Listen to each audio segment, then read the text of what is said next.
With a major selection of the looks your kiddos love starting at just $4 in the Walmart app, a new school year means a stylish new them. Who knew?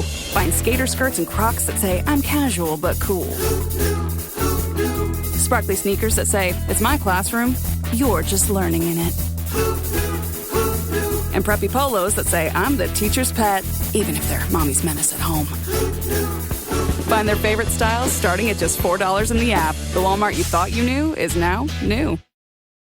This episode is brought to you by Nespresso and Samra Origins by the Weekend Coffee Collection. Introducing Samra Origins. My collaboration with Nespresso is a connection to my roots, to my mother, Samra. Coffee that hits the right notes. It transports you. Crafted with unique notes and bold soaring flavors. Experience a taste that moves you. Nespresso and Samra Origins. Discover more at Nespresso.com. Atenção! Este podcast pode conter representações de cenas que algumas pessoas podem achar perturbadoras e alarmantes. Os conteúdos aqui representados são responsabilidade de seus próprios autores. Para uma melhor experiência, os fones de ouvido são aconselháveis.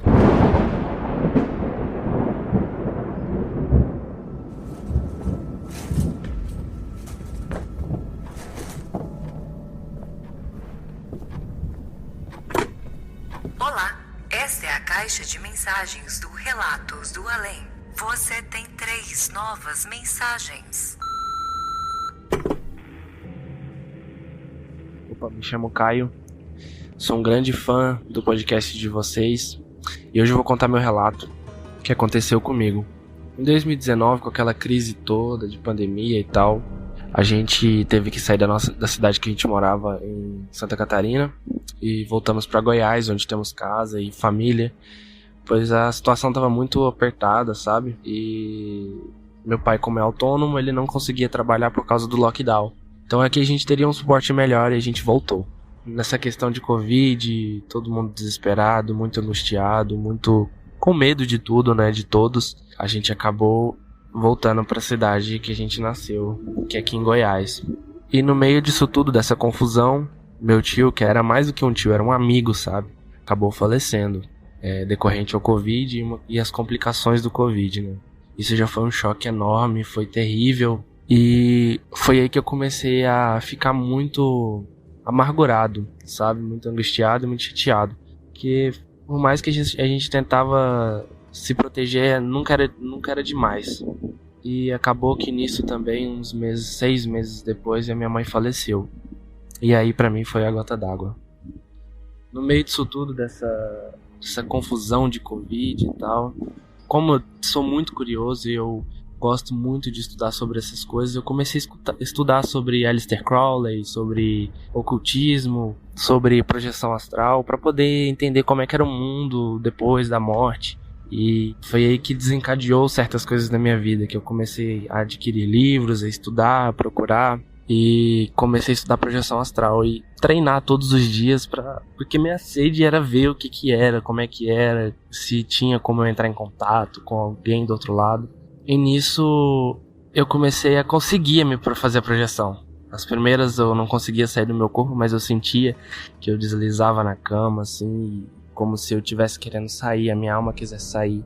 E aí, como essas tentativas não eram bem sucedidas, eu parei. Mas ainda assim continuei estudando sobre esses assuntos. E quando nessa de eu parar, depois que minha mãe faleceu, a gente se mudou pra casa da minha avó. E eu, meus irmãos e meu pai, a gente morava numa casa bem pequena, que na verdade minha avó dividiu a casa em 2. A gente ficou para um lado da casa e ela pro outro lado da casa. E aí tinha um corredor e que dividia. E nisso a minha cama ficava... A gente fez uma sala de quarto e aí minha cama ficava sempre de frente pro corredor. E nessa época de reforma, a gente acabou tendo que ficar num quarto mais isolado e foi na época que eu continuava treinando. E nesse dia foi involuntário.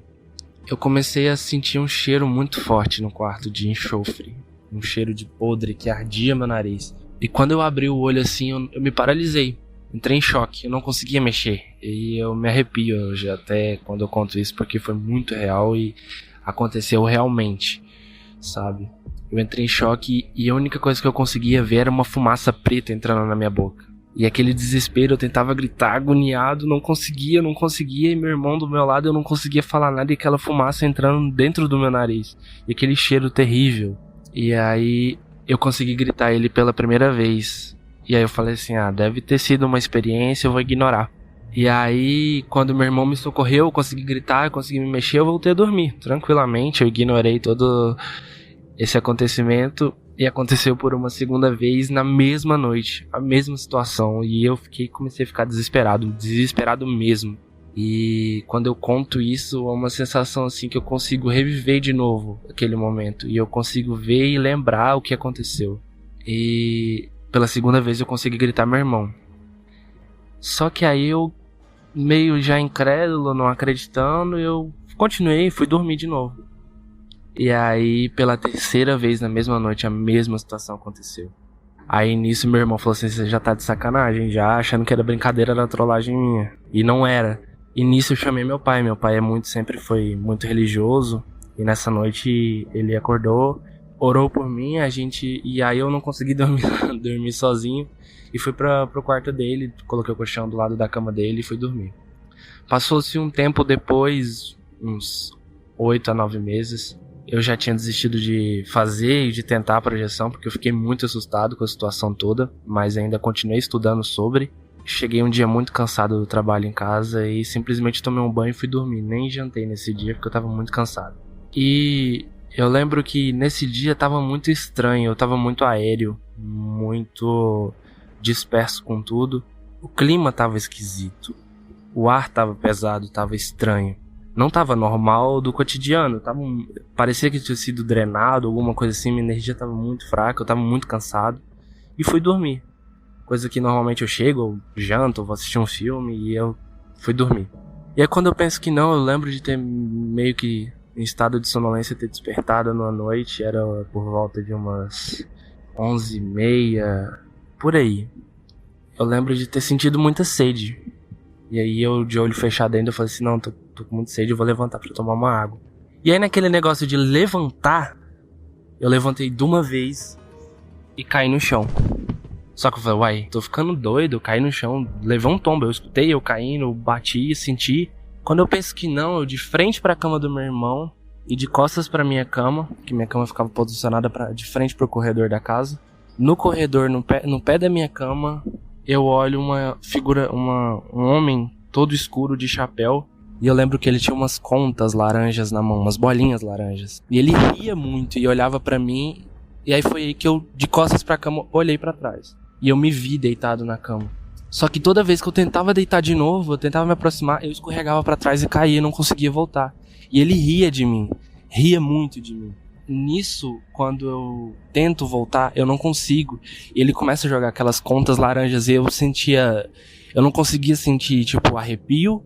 Eu não conseguia entender a situação. Eu não tinha sentimentos físicos, sabe? Eu conseguia me ver e eu conseguia sentir como ele jogava no meu corpo físico aquelas bolinhas quentes, sabe? Era quente as bolinhas. Ele ria. Aí teve uma hora que eu consegui tomar de volta a consciência. Eu deitei assim na cama e olhei. E isso perdurou durante muito tempo, sabe? Essa sensação esquisita, essa projeção que eu tive. Porque isso tudo começou com uma curiosidade de eu querer desvendar. Porque eu tinha perdido muitos parentes e por conta do Covid eu queria saber o que tinha. E eu acabei atraindo outra coisa muito pior. E até hoje eu não sei explicar o que aconteceu, eu não consigo, lógico, tem muitos e muitos detalhes que houve após isso, mas até hoje é um caso sem solução, porque eu ainda de vez em quando consigo sentir que eu tô querendo sair pra fora do meu corpo involuntariamente, mas eu consigo voltar até hoje isso. Por muito medo, muitas das vezes, às vezes eu nem durmo à noite, porque isso ainda não acabou, dura até hoje, dura faz muito tempo de eu estar dormindo, ter paralisia e simplesmente me ver deitado na cama. Mas hoje, graças a Deus, ele não aparece mais, porque foi muito traumático, mas tem sido involuntário. E muitas das vezes fica o alerta da gente não buscar aquilo que a gente não conhece e não tem certeza do que está fazendo, porque pode ser prejudicial. E ainda de vez em quando acontece comigo, é um caso que não teve solução e realmente eu fico muito traumatizado com isso tudo. Você tem 2 novas mensagens. Oi, pessoal do Relatos do Além. O meu nome é Amália.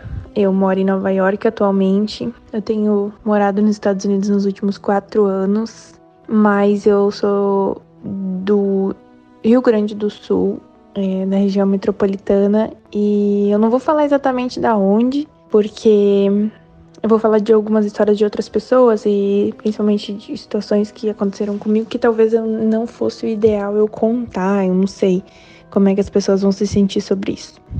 Eu vou começar quando eu tinha 6 anos de idade. Eu tinha o meu avô, ele era um senhor muito famoso na cidade, ele era um massagista muito famoso e muito bom. E aí eu tinha, medo dele, assim, porque ele era muito brabo. Ele nunca fez nada comigo, mas era, sabe aquele respeito daquele senhor mais velho, mas que a gente sente um respeito, mas com medo, assim, tu não sabe como. Então eu não tinha um relacionamento com meu avô de afeto, né? Ele ficava lá, sentadinho na cadeirinha dele, e eu, né, uma criança na minha. Eu nunca vou esquecer como, por ele ser massagista, uma vez a minha irmã me levantou da cama pelos dedos das mãos, e meu dedinho minguinho ficou tortinho, assim. E aí a minha mãe, vai lá no voo arrumar, e eu falei, não vou. E aí ela insistiu bastante, aí eu fui, assim, e aí eu com a minha mãe, sabe? E aí eu dei meu dedo pro meu avô arrumar. E aí minha mãe falou, pode chorar, porque eu tava com medo de chorar na frente do meu avô. E aí a minha mãe, e ele deu um puxão assim, e eu comecei a chorar muito, ele rindo, porque, né, uma criança, enfim. E todo mundo admirava ele era, o centro da família, por causa dele a família era reunida. E quando ele faleceu, eu tinha 6 anos de idade e foi muito, muito triste, comoveu a cidade inteira. E eu tinha um quarto, que eu dormia com a minha irmã, a gente tinha uma casa muito pequena, a gente era muito assim, éramos bem simples, né? Eu dividi o quarto com a minha irmã 9 anos mais velha que eu, e eu tinha que dormir no escuro, porque a minha irmã mais velha, assim, que tinha que dormir no escuro, mas eu dividi o quarto com ela. E eu sentia como se tivesse, assim, durante a noite, alguém fazendo um carinho no meu rosto. Né? Logo depois que ele faleceu, eu tinha essa sensação que quando eu ia dormir tinha alguém passando a mão no meu rosto. E aí eu falava, mãe, tem alguém aqui sentado E eu, de alguma forma, de olho fechado, eu sentia o meu avô sentado no pé da minha cama, assim, o peso, o formato dele, no pé da minha cama, assim, sentado e fazendo carinho no meu rosto. Eu falava, mãe, eu acho que tem alguém aqui fazendo carinho no meu rosto. E a minha mãe, não, filha, não tem. E aí, várias vezes, assim, eu queria pegar aquela mão, né? Porque eu tava assustada, então eu batia no meu rosto pra pegar a mão. Agora eu vou pegar. Como se fosse possível, né? Eu tinha 6 anos de idade. Foi quando a primeira vez que eu tive uma sensação assim. E minha mãe dizia que era o vento da janela, que tinha uma frestinha na janela, podia estar entrando vento, era o vento que eu sentia. Então ali, com 6 anos de idade, eu já rezava muito, né? A gente era uma família muito católica, a gente rezava bastante. Então ali a gente já rezava muito pra não ter nenhuma sensação, pra não sentir nada. Agora outra história. O meu pai ficou muito doente em 2012, ninguém sabia o que ele tinha. Ele tava muito doente, e ele foi pro hospital e ninguém sabia o que ele tinha. E aí o meu tio faleceu, teve um infarto e faleceu. E eu era muito apegada a ele, assim, eu sentia que ele era como se fosse um pai pra mim. E aí, logo depois que ele faleceu, eu dormia e eu sonhava que eu conversava com ele, que eu encontrava ele. Teve até uma situação que eu sonhei, eu sabia que durante o dia eu tinha feito uma coisa errada. Isso foi em 2012, então eu tinha em torno de 17, 18 anos. E aí ele faleceu e eu tinha a sensação assim que eu dormia, eu falava com ele e teve uma situação que durante o dia eu fiz uma coisa que não foi muito legal e eu sabia que de noite, quando eu me encontrasse com ele no meu sonho, ele ia me xingar. E aí eu cheguei nesse lugar que eu encontrava ele, que era um lugar perto da minha casa, e eu vi ele sentado esperando, e aí eu, não, eu vou voltar, porque ele vai me xingar. E aí ele falou no sonho pra mim, vem aqui. Só que o que a gente conversava eu não lembrava. 9 meses depois que esse meu tio faleceu, né, o meu pai veio a falecer. Ele teve câncer no estômago, ele ficou muito, muito, muito debilitado. Ele tava numa situação de NPO, que é nada por via oral, porque o câncer era no estômago. E meu pai dizia assim, eu sonhei com um vô, né? E sonhei com uma outra senhora. E ele falava assim, eu só tô sonhando com gente morta, eles estão vindo me buscar. E a gente sempre acreditou no milagre, minha mãe falava, Jesus tirou... eu não lembro quem ele tirou do túmulo, então minha mãe sempre, não, Jesus vai trabalhar, Deus vai trabalhar. E aí, até que uma noite, eu e minha irmã dormindo, e aí o hospital ligou, e a gente, não, pai acordou, só que, né? Então, como a gente tava indo muito pro hospital nos últimos 6 meses, quando a gente chegava no hospital, o senhor lá da segurança já entregava o crachá pra gente, então... A gente foi fora do horário de visita e o crachá já estava separado pra gente entrar. E aí, quando eu fui pegar o crachá, tinha uma porta bem alta e grande, que era pra entrada dos quartos. E eu vi o meu pai ali, e meu pai olhou pra mim e falou, Amália, eu tô perdido. E eu fiquei parada olhando pro meu pai segurando meu braço assim, e a minha irmã, vamos. E aí mas ele tá perdido. E a minha irmã, o que tu tá falando? E daí a gente chegou no quarto, meu pai já tinha passado, né? Feita a passagem, fazia algumas horas. Eles ligaram do hospital umas 5 da manhã, então tipo umas 4 da manhã foi o horário que ele partiu, né? E aí... Então, esse foi outro caso também. O terceiro caso é que eu moro nos Estados Unidos e eu trabalhava com uma criança autista. E a gente ia brincar na rua, eu e ele brincava na rua, assim, e tinha uma parede de pinheiros, né? Pra fazer aquelas paredes vivas, sabe? Aquela parede. E aí ele jogava a bola pro meio do mato, assim, jogava a bola. E queria que a bola voltasse. E aí ele começava a conversar com uma pessoa dentro do mato. Aí eu perguntava pra ele, com quem tu tá falando? Porque eu já tenho conhecimento e acredito que as crianças podem ver coisas assim. E aí ele não me respondia, ele não olhava no meu olho, né, autista e tal. Aí às vezes eu tava dentro de casa com ele, e ele falava assim pra mim, o Bate tá aqui. Bate é homem, porque a mãe dele era húngara, e aí ele falava algumas palavras em húngaro, e ele falava, o Bate tá aqui. E eu falava, meu Deus, mas que Bate, né? Você tem uma nova mensagem. Oi, Zocas, vou te contar o que aconteceu comigo durante a Covid. Eu tive sonhos que durante minha vida foram bem comuns, assim. No início eu não entendia, mas hoje eu entendo que eram sonhos umbralinos.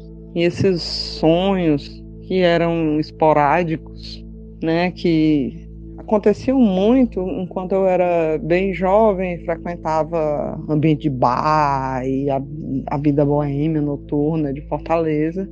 Mas acontece que durante a pandemia não existia nada disso. Se por um lado eu racionalmente sei que a gente estava muito impactado pelo que estava acontecendo no mundo, por outro, na verdade, esses sonhos são sonhos muito reais, assim, eles têm sensações quase que físicas, né? Então eu tenho um relato sobre sonhos durante a pandemia. O primeiro deles, eu despertei num lugar que parecia uma rodoviária, mas não era bem uma rodoviária, era uma zona em que tinha trem e ônibus, certo? E as pessoas não falavam português do Brasil. Eu acordei lá, não sabia onde que eu estava, não sabia o que eu estava fazendo ali, quem havia me levado para lá, e normalmente essas coisas não acontecem em sonhos que não são sonhos lúcidos. E eu só queria voltar para casa. E essa sensação de querer voltar para casa sempre é uma sensação que retorna para mim nesses sonhos umbralinos. Então o que acontecia era assim, eu entrava numa cabine, eu ficava na frente, não entrava na cabine, eu ficava na frente de uma cabine tipo de rodoviária, que tem um vidro e uma pessoa do outro lado, e eu perguntava que lugar era aquele, como é que eu havia parado ali, tentando pedir ajuda, dizendo que alguém tinha me drogado e me levado para lá, que eu precisava de ajuda policial, que eu queria retornar para casa, eu não sabia onde que eu estava. E a mulher me disse que eu estava no Cabo Verde. Eu não sabia nem onde ficava Cabo Verde. Eu não tinha ideia.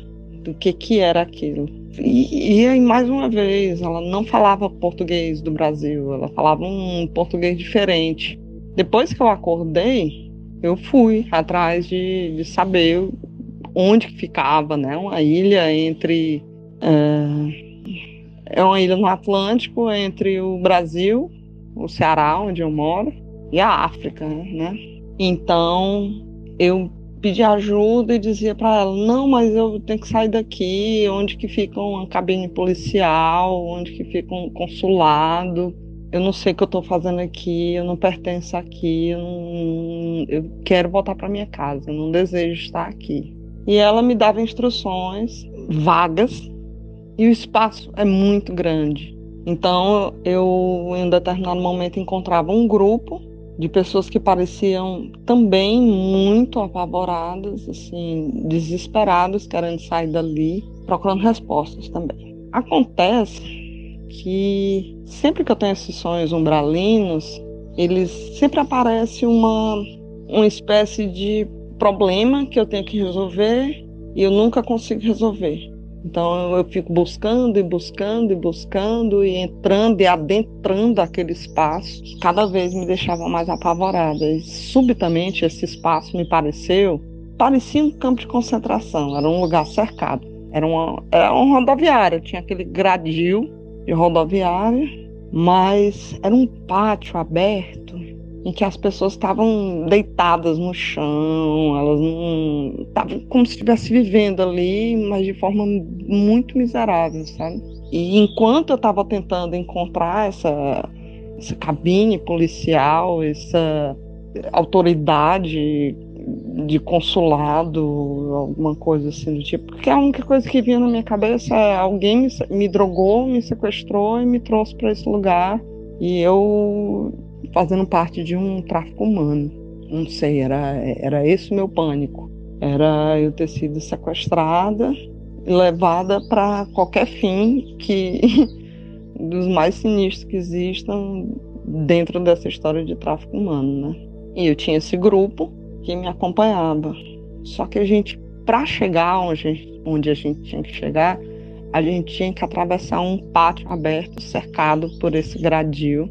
E as pessoas estavam muito mal, sabe? Elas estavam todas cagadas, mijadas, catarrentas, sabe? Era um pus verde na cara delas. Era assim, era horroroso observar aquilo. Era pútrido, era lamacento. E eu, durante um tempo, apesar de hoje não me considerar uma pessoa espírita, eu frequentei centro espírita, eu me considero espiritualista, assim. Sou cristã, eu acredito em JC, mas eu não me considero mais espírita, porque eu acho que tem algumas coisas que não me agradam dentro do espiritismo. A organização da religião, que eu digo, né? Tanto quanto não me agradava também na Igreja Católica, a instituição não me agrada de todo. Mas, enfim, essas pessoas me impactaram muito, porque elas estavam muito mal mesmo, assim, elas estavam sofrendo muito. Parecia quando você entra numa Cracolândia e tem gente em cima de papelão, deitado no chão, com as roupas bem detonadas, assim. E dentro do espiritismo, quando a gente estuda espiritismo, eu não sei, no meu centro espírita, os médiuns diziam, se você estiver em algum lugar, acordar e o pezinho bater na lama, você está no umbral. Então reza e peça ajuda. Então, no momento que eu vi essas pessoas dessa forma e o chão, tudo era muito fedido, era escuro, não era uma escuridão normal. Era dia, mas ao mesmo tempo as pessoas eram envoltas numa escuridão, numa tristeza, num desespero que parecia mesmo que todos nós que estávamos ali eram meio que reféns, sabe? Então, eu acordei apavorada desse sonho e realmente foi um sonho que me impactou demais. E foi apenas o primeiro de muitos sonhos. O segundo, durante a pandemia, aconteceu e esses sonhos meio que mudaram a minha maneira de pensar Deus, a religiosidade e o que eu posso fazer ativamente para para diminuir essa sensação nos sonhos. Então foi o seguinte, a minha mãe tinha uma grande amiga que era vizinha dela, que quando eu nasci, ela me amava demais, assim, eu sempre amei muito ela também. E mamãe saía de casa, quando voltava, eu chegava em casa, eu não tava, quando eu chegava eu já tava banhada, comida, com os cabelos arrumados. Ela adorava isso, ela me chamava de Fofolete, porque eu era pequenininha, nasci bem miudinha, e ela me chamava de Fofolete, que era uma bonequinha bem pequenininha, que abria e fechava os bracinhos quando se apertava um negocinho nas costas dela, ela abria e tal, você podia prender numa gola, num chapéu, numa mochila, em qualquer canto. Ela tinha esses bracinhos voltados para frente, retrátil, e ela me chamava de Fofolete. Então, durante minha vida inteira, eu tive uma conexão muito forte com ela, e apesar de que ao longo do tempo elas tenham se afastado,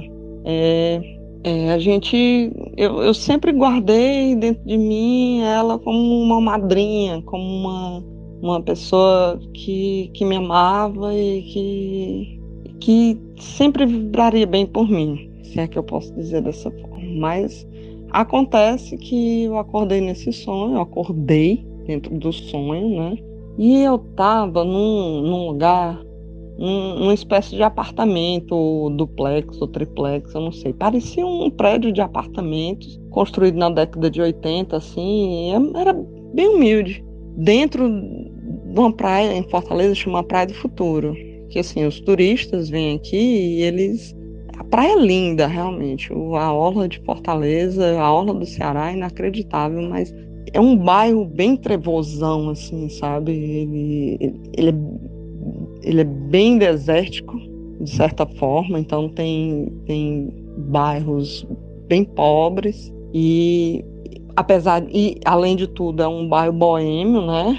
Tem muita boemia, que é outra coisa que sempre que eu tenho esses sonhos umbralinos, eles sempre se remetem, a maior parte das vezes se remetem a festas e bebidas e tal. E eu entrava nessa casa e todo mundo parecia meio que me conhecia. E era todo mundo muito, muito alegre em me ver. Oh, que bom, vem aqui, vamos ouvir uma musiquinha. Tava tocando um sambinha, eu sou do samba, eu curto isso demais. E até que eu fiquei lá por um tempinho, mas eu queria voltar para casa. E me deu saudade do meu marido, não fazia sentido eu estar ali sem ele. Eu queria saber o que estava acontecendo, eu não gostava do lugar realmente, assim. Sabe quando você vai para uma baladinha e ela parece meio trevosa? Essa baladinha me parecia bem trevosinha. E eu dizia para alguém, que eu não sei quem é, mas que obviamente me conhecia, eu devo frequentar esse lugar em sonhos, provavelmente. Ou essa galera frequenta os mesmos umbrais que eu frequento. Mas a verdade é que eu procurava minha bolsa e não achava. E eu ficava procurando, entrando em sala e saía de um canto, entrava em outro e nunca achava a saída.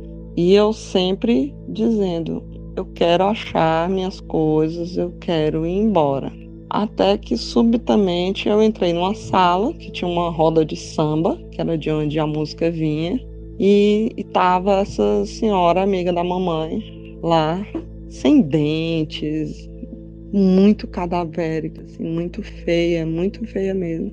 E ela chegava e me chamava pelo nome, ela me chamava para apelido, ela nunca me chamou de Cláudia, ela me chamava de Claudinha. Vem, Claudinha, vem aqui, tá tão bom e tal. E aquela roda de samba normal, a música que eu gosto, as pessoas tomando cerveja, mas dentro de mim eu não tinha vontade nenhuma de ficar naquele lugar. Parecia realmente um lugar muito, muito trevoso.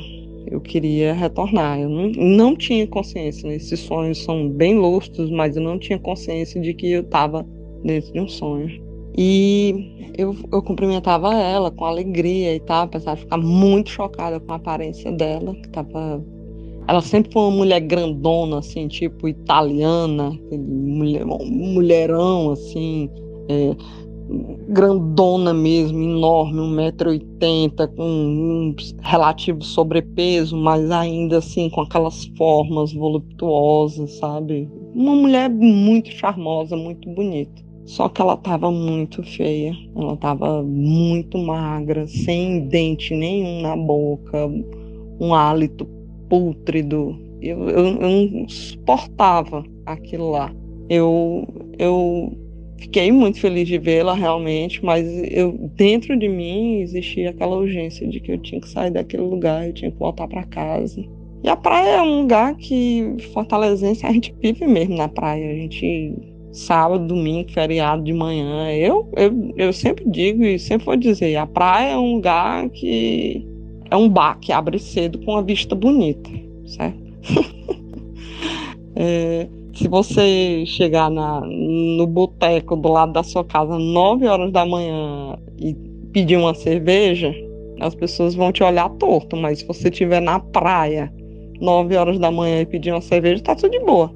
Então, assim, eu curtia, né? A vida boêmia, eu gosto de tomar minha cervejinha e tal, mas aquele lugar não era meu lugar, eu queria ir embora. Na medida que eu comecei a manifestar repetidamente que eu queria encontrar a saída, que eu queria encontrar a minha bolsa, ou sei lá, qualquer coisa, meu celular, sempre tem uma treta para eu sair desse lugar, sempre aparece no mais, e cadê não sei o quê? E a chave do teu carro? E a bolsa? E eu não sabia nem como que eu tinha chegado lá, não sabia como que eu ia voltar para casa, nada. Mas a verdade é que, na medida que eu continuava insistindo e as pessoas dizendo, menina, besteira, imagina, teu marido tá bem em casa, não tá nem sentindo tua falta, deve estar dormindo, não gosta dessas coisas. E realmente eu não gosto. Ele é mais uma pessoa mais caseira. E eu, não, mas eu quero voltar para minha casa, eu quero ir pro meu marido, eu quero ir pro meu filho, voltar para casa. Não faz sentido eu estar aqui no meio da tarde. E eles estarem lá, eles podem estar preocupados, não sei quanto tempo faz que eu saí de casa. E na medida que eles dizendo isso, eles iam ficando muito zangados, assim, muito agressivos. Que também é uma característica que eu aprendi a reconhecer, uma característica umbralina. Assim, eles não permitem que você saia. Eles querem te manter ali a maior parte do tempo possível. E assim foi, eu acordei muito consternada, porque aquela visão da amiga da mamãe sem dente, cadavérica, realmente me deixou desesperada, né? Pra falar bem a verdade, é um pânico interno que acabou que esse pânico, de tanto eu entrar e sair de cômodos, ele permanecia e as pessoas iam ficando cada vez mais agressivas, até que finalmente eu acordei, me permitiram acordar. Então, assim, por conta desses sonhos, durante a pandemia, eu comecei a rezar para os meus guias, para os meus amigos espirituais, pedindo que, ao invés já que meu espírito ele tinha aparentemente essa habilidade de ir para lugares que eu não desejava, que eu não queria ficar, e parecia mesmo outras dimensões, parecia um mundo sinistro lá de Stranger Things, sabe? Um mundo invertido, porque é sempre muito sombrio. Mesmo sendo dia, a energia era muito carregada. Então eu comecei a fazer preces para o meu anjo da guarda, para que dentro do meu livre-arbítrio, que eu sei que eu tenho, eu fosse para essas áreas, já que era o desejo incondicional, né? Não é racional. Eu não queria ir para aquele lugar, mas aparentemente o meu espírito curtia essa zona trevosa. Então eu comecei a pedir para os meus guias, para o meu anjo da guarda, para que me levassem para trabalho. Eu não queria mais ir para ficar de zoeira nesses lugares. Então, realmente esses sonhos pararam de acontecer desde que eu pedi isso. Eu rezo pro meu anjo da guarda, eu acredito muito no poder da oração.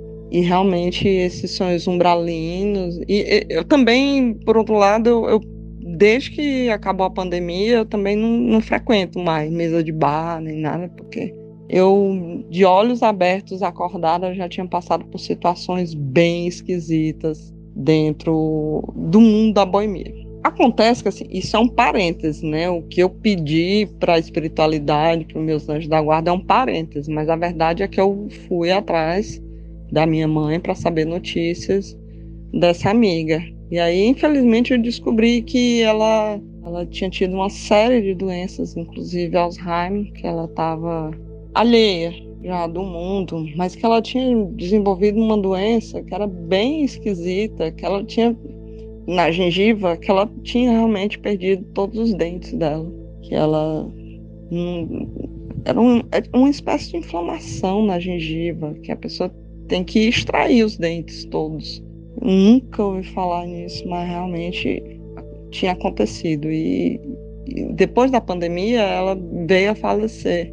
E quando ela faleceu, eu dizia para minha mãe, né, que rezasse por ela, porque ela sempre foi uma mulher muito feliz, muito alegre, realmente gostava da boemia tanto quanto eu, mas que ela estava presa num lugar que não era legal, que a gente fizesse nossas preces por ela, para que ela descansasse em paz, porque eu desconfiava que o fato dela estar alheia com essa doença mental, ela podia perfeitamente, enquanto sedada ou durante o sono dela, ela retornasse para essa vida que ela tanto gostava. É uma história bem tristezinha, são duas histórias bem tristes sobre sofrimento das pessoas. No caso dela, não era especificamente por causa da pandemia, ela não morreu de Covid, ela morreu por complicações de várias doenças, né?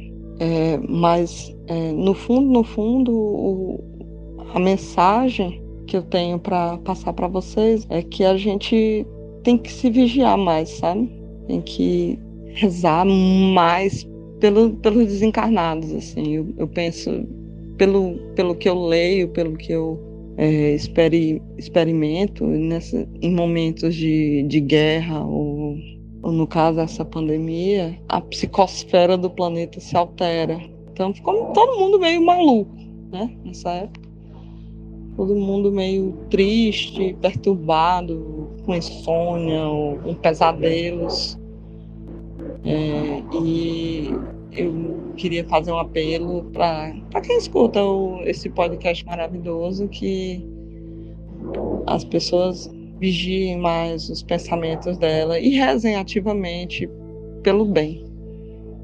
Não consegue controlar para onde você vai no sonho? Pede ajuda para o anjo da guarda, para o guia espiritual, naquilo que você acreditar, faça suas preces, para que, já que o espírito quer vagar, então que pelo menos seja pelo trabalho do bem. Eu acho que esse trabalho dignifica a alma e ajuda o bem nessa batalha infinita contra o mal. This episode is brought to you by Indeed. When your computer breaks, you don't wait for it to magically start working again. You fix the problem. So why wait to hire the people your company desperately needs? Use Indeed's sponsored jobs to hire top talent fast. And even better, you only pay for results. There's no need to wait. Speed up your hiring with a $75 sponsored job credit at Indeed.com/podcast. Terms and conditions apply. Hey, it's Ryan Reynolds here from Mint Mobile. Now, I was looking for fun ways to tell you that Mint's offer of unlimited premium wireless for $15 a month is back. So I thought it would be fun if we made $15 bills. But it turns out that's very illegal. So there goes my big idea for the commercial. Give it a try at mintmobile.com/switch. Upfront payment of $45 for 3-month plan, equivalent to $15 per month required. New customer offer for first 3 months only. Speed slow after 35 gigabytes if network's busy. Taxes and fees extra. See mintmobile.com.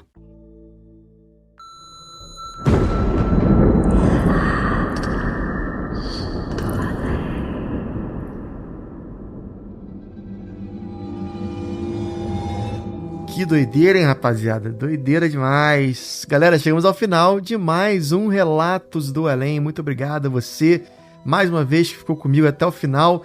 E escuta essas mensagens que eu falo aqui sempre, né? Eu sei que muita gente desiste antes, mas você que fica, pô, valeu demais por ouvir. Então, gente, é o seguinte, semana passada tivemos esse audiodrama incrível, né, feito pelos amigos aí da Luminis Studio, a história da loura do banheiro, né, Blood Mary, a Maria Sangrenta. Espero que vocês tenham gostado, porque foi muito legal essa parceria que a gente fez com eles. Confiram lá o podcast que eles estão fazendo, é bem bacana, né, a gente poder compartilhar aí, né, com quem tá fazendo um bom trabalho. E, enfim, essa semana tem mais. Se tudo der certo, semana que vem vai ter mais um também. A gente tá um especialzão aqui, apesar de a gente já estar em novembro. O terror não para, né, galera? O terror não para, o paranormal nunca acaba, nunca acabará. Enquanto houver almas nesse planeta, não acabará o paranormal, com certeza. Então, queria agradecer mais uma vez. Manda seu relato lá pelo WhatsApp, o telefone, você já sabe, tá aqui na descrição, só clicar. E se quiser apoiar, a gente tá precisando demais, como antes, nunca na vida precisamos. Apoia a gente, por favor, através do site aí, o www.apoia.se/Relatos do Além, tudo junto, ou só clicar no link que tá na descrição também, vai cair direto no site, tá bom? Muito obrigado, a gente se vê semana que vem, e se tocar o telefone, não tenha medo, o Além pode estar esperando do outro lado da linha.